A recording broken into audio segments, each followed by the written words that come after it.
Thank you, Punihi, for that outstanding introduction. President and Mrs. Bush, President and Secretary Clinton, thank you for being with us today and for your devotion to our country.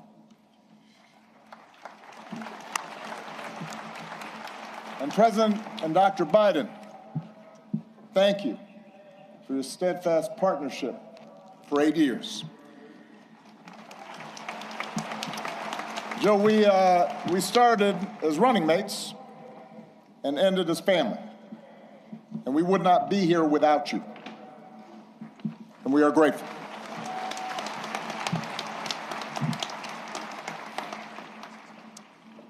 To our amazing foundation staff and our amazing board, to Governor Pritzker, Mayor Johnson, thank you for making this center possible.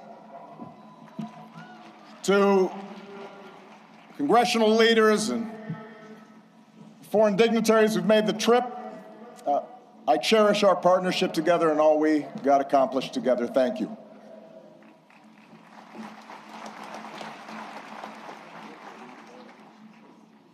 To Michelle, she did me wrong. She wouldn't let me see her speech. She knew she was going to mess me up, and she did it anyway. But she's always made me better. And I could not be more grateful. And to Sasha and Malia, what can I say? You mean everything to me. More than 40 years ago,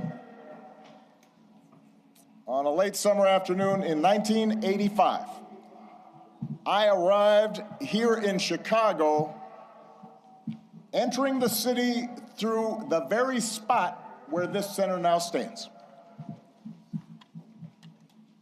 I can still picture myself heading down what was then Cornell Drive in a janky used car that I'd bought in New York, with all my worldly possessions stuffed in the trunk and the back seat, so I really couldn't see out of the rearview mirror, and I was a safety hazard. And I was 23 years old.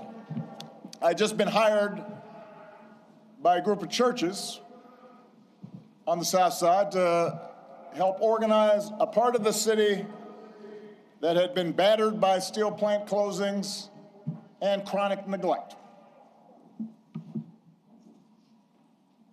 And I didn't have much organizing experience. Didn't know anybody in Chicago.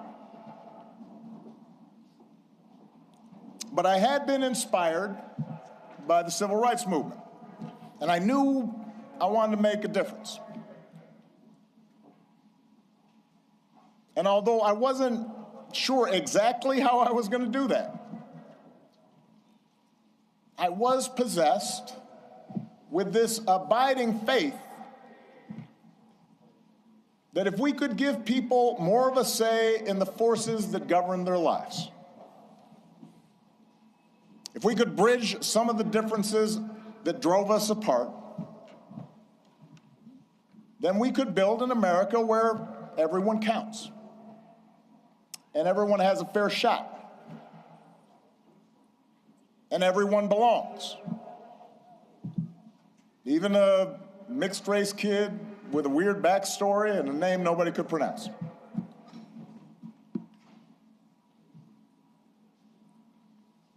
And it was here, in this city, a city of broad shoulders, that I found what I was looking for.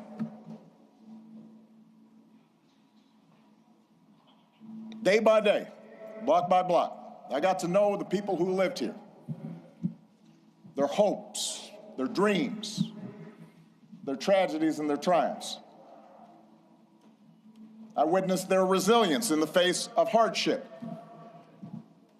and the quiet heroism of a single mom raising her kids and sending them to college on a secretary's salary.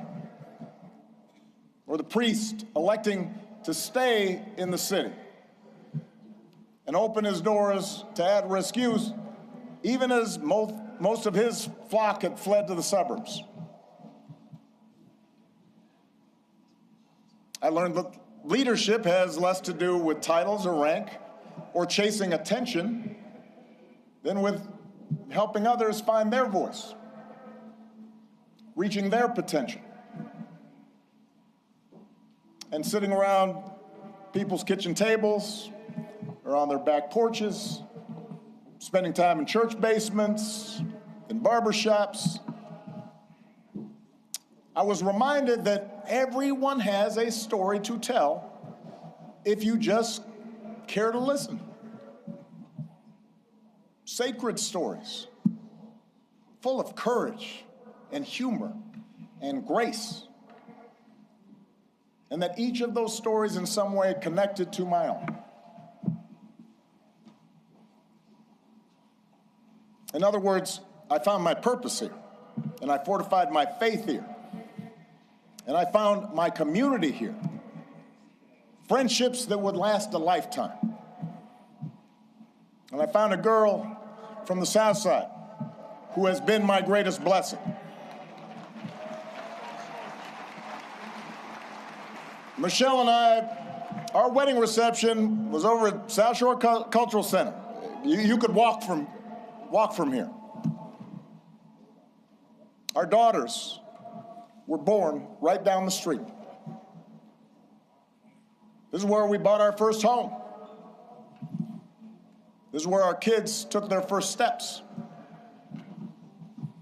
This is where I launched my candidacy for the Illinois State Senate over at the Ramada Inn on Lakeshore Drive, serving pretzels and soda, embarking on the path that ultimately and improbably led to this day. So, for me, this center could not be anyplace else. It's an expression of thanks, an acknowledgement that so much of what I hold most dear I owe to the people of this city and the people of these surrounding neighborhoods.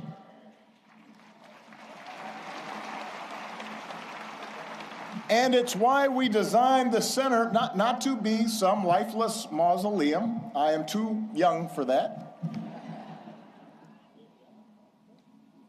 Not just a place to see Michelle's dresses, although I understand that will be the top attraction.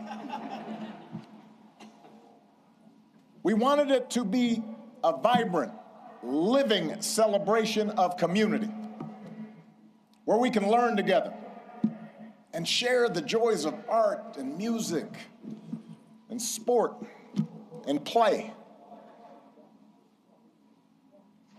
Because it's in those moments that we're reminded of our common humanity.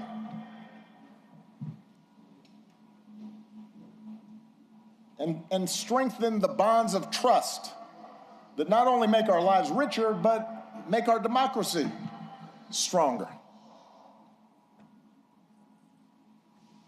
Now, we also wanted this center to be a celebration of the extraordinary public servants, many of whom are here today, that made this journey possible. Some of you helped get me elected. Some of you I had to talk into joining my administration. Some of you were seasoned veterans who helped show a rookie president the ropes. But a lot of you were younger than I was when I first drove into this city. And we're all a bit older now. Many of you have children of your own, even grandchildren. But the passage of time has only deepened my admiration for your talent and your dedication and your skill. It's only deepened my gratitude for how much you and your families sacrificed to make this country better. So when you visit this center today or in days to come, I hope you see yourselves and your hard work reflected in every exhibit. And I hope you take pride in what we accomplished together. You made that happen.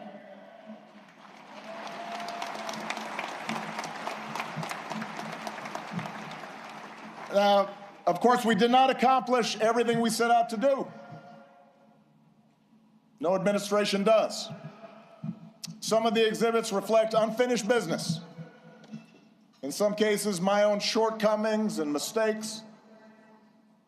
In some cases, because, as a sign I kept on the Resolute desk read, hard things are hard. And that's especially true in a big, raucous, diverse, argumentative democracy like the United States of America. Everybody's got an opinion. And that means getting stuff done involves reconciling the demands of a couple of 100 million people. Democracy can be frustrating. It can be slow. It can be inefficient. And yet, more than anything, I hope this center will serve as an affirmation of just how special, how precious our democracy truly is, and remind us what we can achieve when we embrace our shared responsibilities as citizens.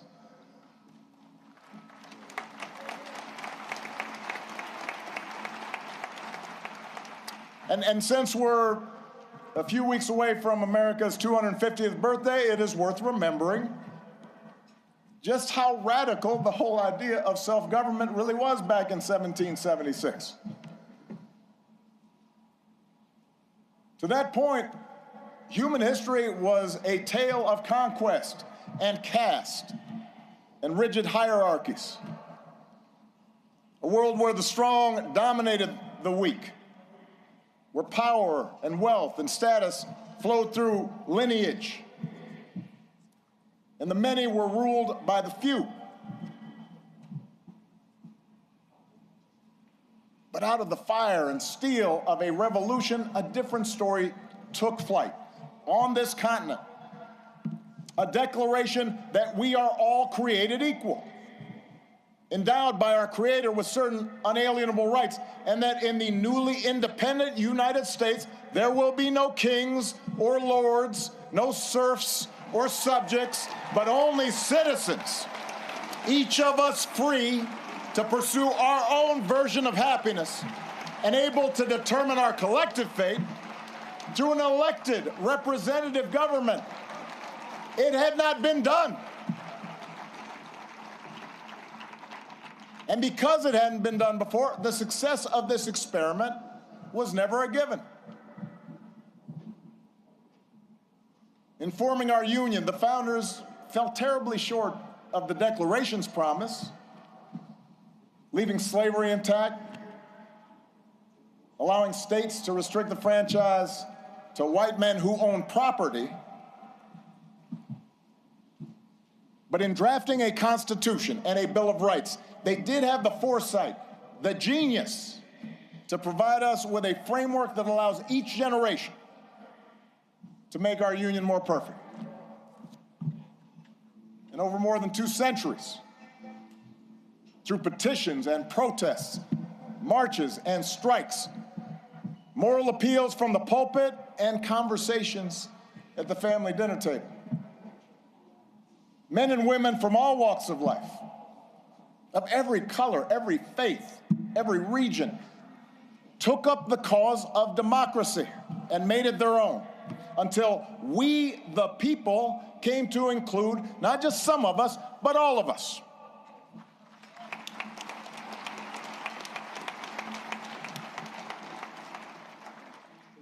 And that's why the story we tell in this building begins not with Michelle's origins or my origins, but with our nation's, with a founding era print of the Declaration of Independence, and a pen and ink stand used by Frederick Douglass, Lincoln's Bible, and a pamphlet by Ida B. Wells, suffragist buttons, and a hard hat worn by FDR's Labor Secretary, Francis Perkins.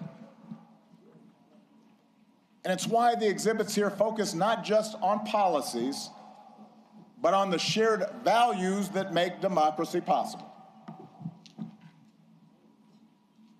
A belief in the intrinsic dignity and worth of all people, and that no one is above the law or beneath its protection. A belief in checks and balances in our government and an accountability that comes with an independent judiciary and a robust free press. A belief that our military and law enforcement owe allegiance not to any president or political party, but to the people and our Constitution. A belief in the peaceful transfer of power after the people have spoken in fair and free elections, recognizing that in a large, complicated society like ours, no group or faction gets its way 100% of the time. And a belief that qualities of character, honesty, integrity, kindness, compassion, a sense of duty and honor, those things matter in our public dealings, just as they do in our private lives. These are not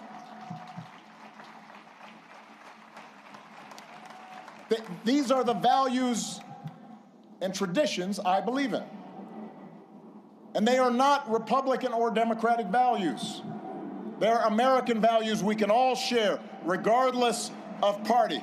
Values every president here today, as different as we are, has tried our best to uphold.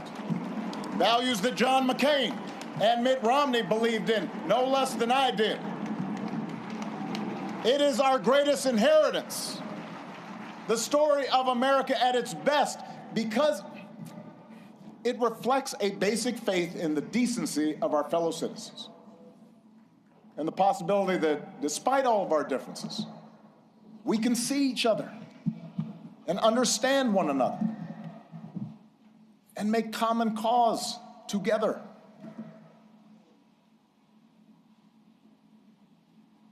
That's what I hope every visitor to this center takes away from their experience. And that's why if you come for a day and you don't have time to see everything, I would urge you to skip the clips of my speeches. You have heard them all before. In favor of the stories of those ordinary citizens who helped make that change happen. The cancer survivor who feared rising premiums would force her out of her home and was brave enough to speak out about it. She's why we pushed so hard for healthcare reform. The small business owner trying to keep the lights on. The teenage girl who told me she was worried her dad might lose his job in the auto crisis. They're why we focus so relentlessly on pulling our economy back from the Great Recession. The wounded warrior overcoming debilitating injuries. The gay Air Force major serving her country even when forced to hide who she was.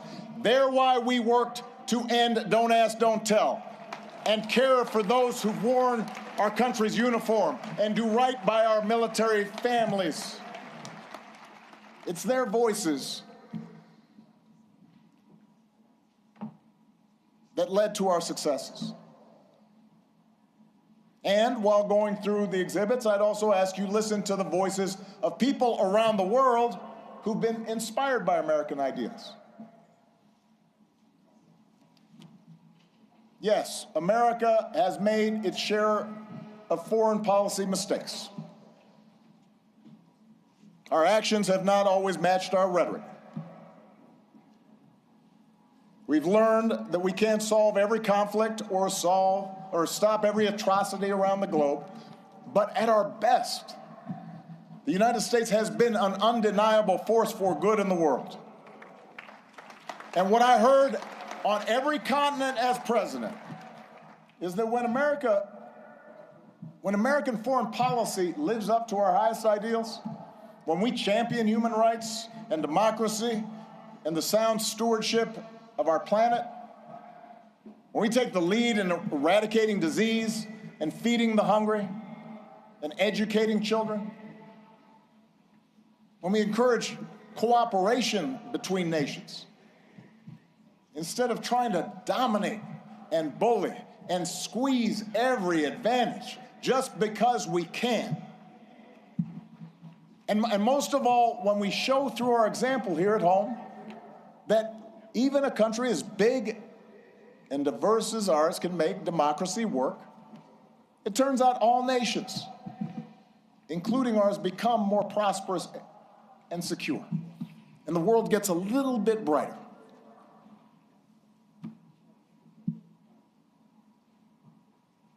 I recognize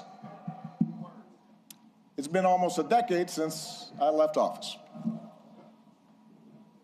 In that time, we have lived through more war and a terrible pandemic, economic disruptions, mass protests, backlash against mass protests, political conflicts that have shaken the very foundation of our democracy.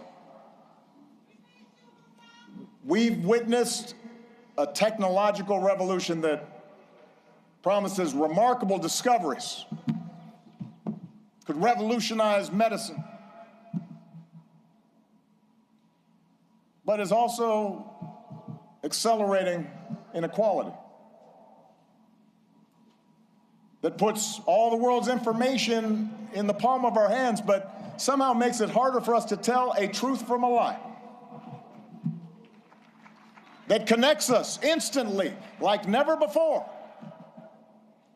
even as it makes us more distrustful and more withdrawn and more fearful and more isolated from each other.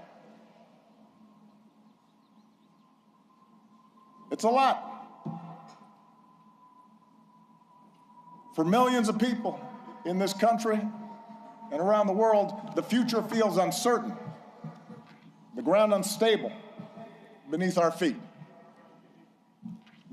And as algorithms keep feeding us a steady stream of distraction and outrage, as only the loudest, most extreme voices get attention, fanning our prejudices, appealing to our basest, most tribal instincts,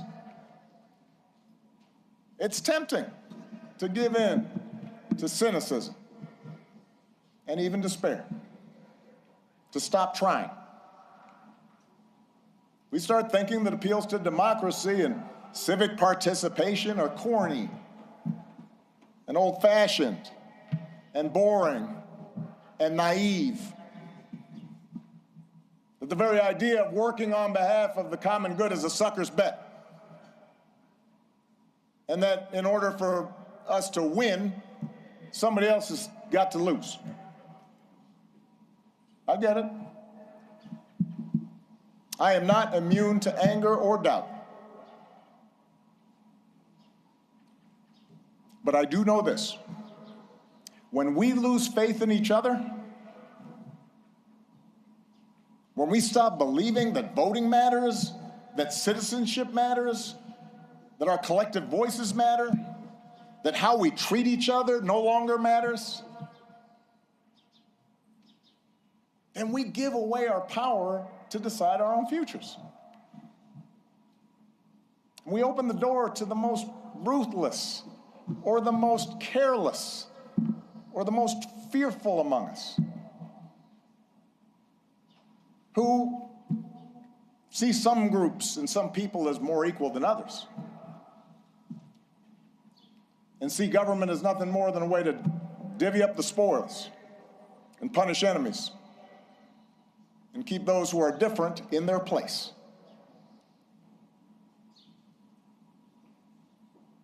I do not believe that is the story of America that prevails in the end.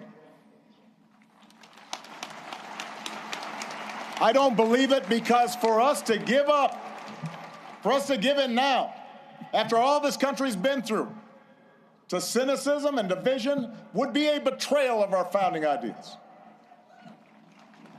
a betrayal of our faith. And I remain convinced that the overwhelming majority of Americans feel the same way. That as unsettled as we are, people aren't looking for perpetual anger and division. They are looking for fairness and common sense and mutual respect. That deep in our gut, we want to find a way to turn towards each other again, not further away.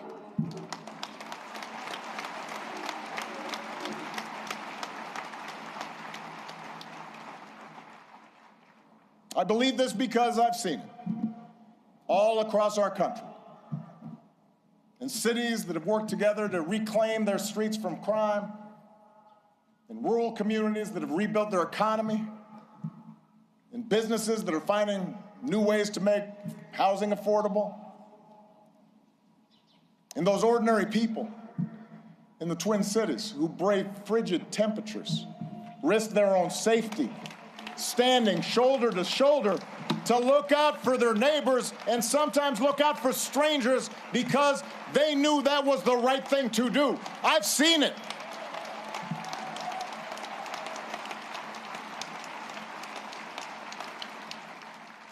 And I've seen it in a new generation of leaders here and around the world, like Puniha and Addison.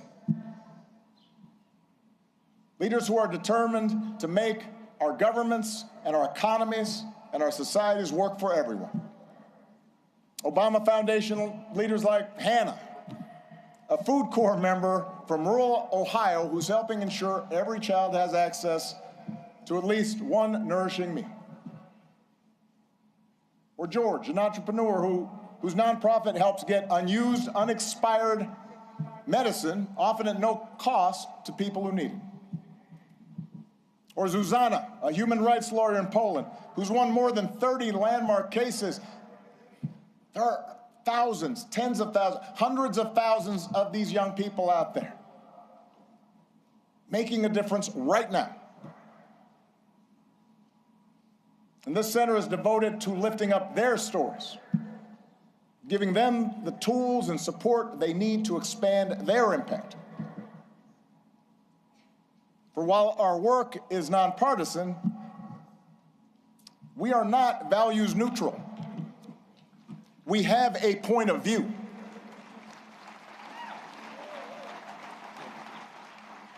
The exhibits in the center are not meant to evoke nostalgia for some gauzy bygone era, some unattainable past that we can dream about and say, oh, we miss you, Barack. They're meant to remind us of who we can be, to remind us of what's possible, so we can forge ahead, clear-eyed and confident, and do the work that still needs to be done. We can learn from the past, but America's story isn't frozen in the past.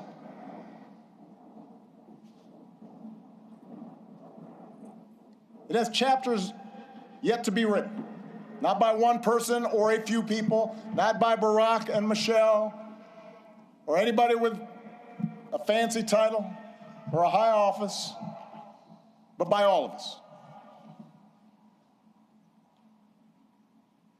You know, one of the things a lot of presidential libraries now have in common is a replica of the Oval Office. And if you take a peek at the one inside this building, you will see some objects that carried some special meaning for me during the time that I was in office. There's a program that a friend from the South Side gave me that he had retrieved from the 1963 March on Washington. He was there. There's a Norman Rockwell painting of the Statue of Liberty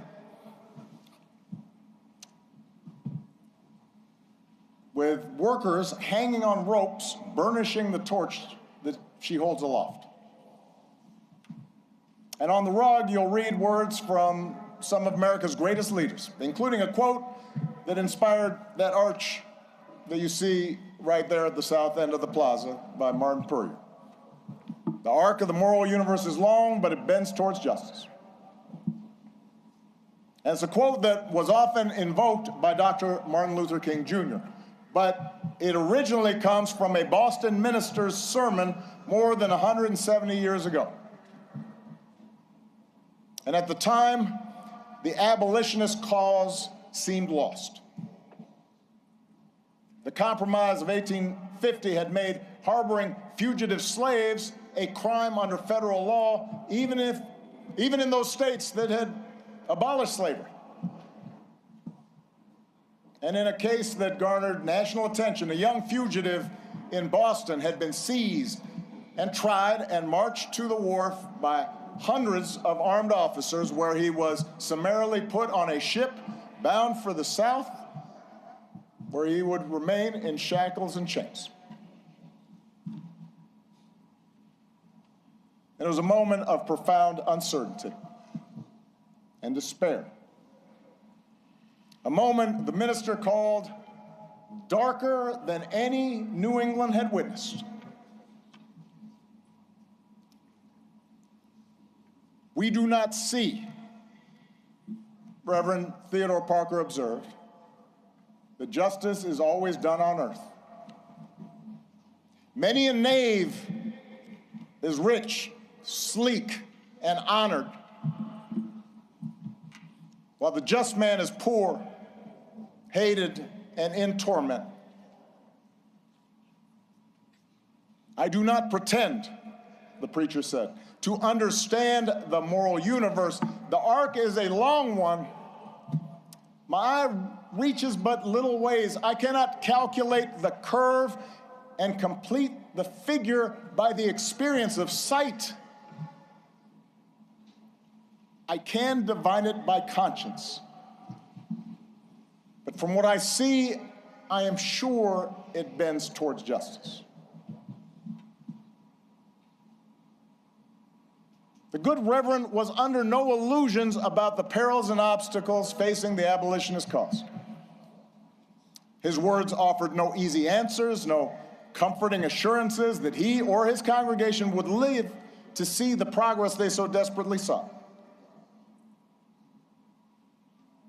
Rather, his was a declaration of faith, a defiant call, not to abandon hope or give way to fear, but to stay true to our better selves and true to one another, and to keep fighting to fulfill the promise of this nation, even in the face of cruelty and bitter disappointment, even in the face of impossible odds. It is that spirit that we open the center today. The same spirit that so many of you showed all those years ago.